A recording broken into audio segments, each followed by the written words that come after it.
नवीन शिक्षा नीती आपली भारतीय मूल्य जे आहेत त्या मूल्यांचं संवर्धन करत, भारतीय मूल्यांचं रोपण करत आणि आपल्यातलं भारतीयत्व जागृत करत, परंतु वैश्विक अशा प्रकारचा एक विद्यार्थी कसा आपल्याला तयार करता येईल अशा प्रकारचा प्रयत्न या नवीन शिक्षा नीतीच्या माध्यमातून आपण करतोय.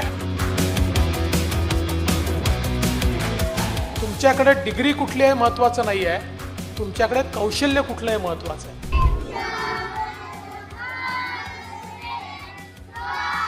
आज मला सांगताना आनंद वाटतो, महाराष्ट्रामध्ये आपल्या मुलींकरता उच्च शिक्षण पूर्णपणे मोफत करण्याचं काम आपल्या सरकारने केलं.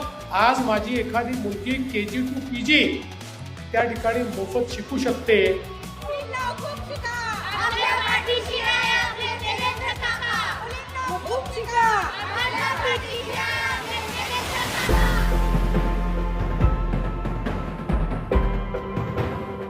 आपण जवळपास 80,000 कोटी रुपये 80,000 crores हे शिक्षणाच्या वेगवेगळ्या योजनांवर या ठिकाणी खर्च करतो.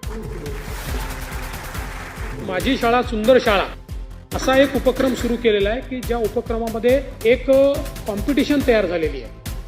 पोलीस व्हायचं आहे, व्हेरी गुड, मला पोलीस व्हायचं आहे. आणि आता जे काही मुख्याध्यापक वगैरे आहेत हे सरकारचे पैसे तर वापरतातच, पण समाजातनं देखील पैसे गोळा करून आणि त्या ठिकाणी लोकवाटा घेऊन आणि चांगल्या प्रकारे आपली शाळा झाली पाहिजे अशा प्रकारचा प्रयत्न हा या ठिकाणी करताना आपल्याला पाहायला मिळतात. या ठिकाणी कौशल्य विकास आणि उद्योगिता याकरता देखील चांगल्या प्रकारच्या व्यवस्था या महाराष्ट्र सरकारच्या माध्यमातून आपण उभ्या करू.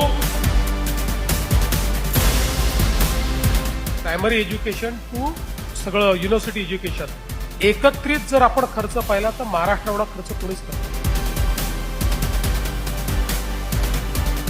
कल के भारत का जो सपना हम देखते हैं वो सपना निश्चित रूप से पूरा होगा और उसके लिए मैं आप सभी को बहुत बहुत शुभकामनाएं देता हूं.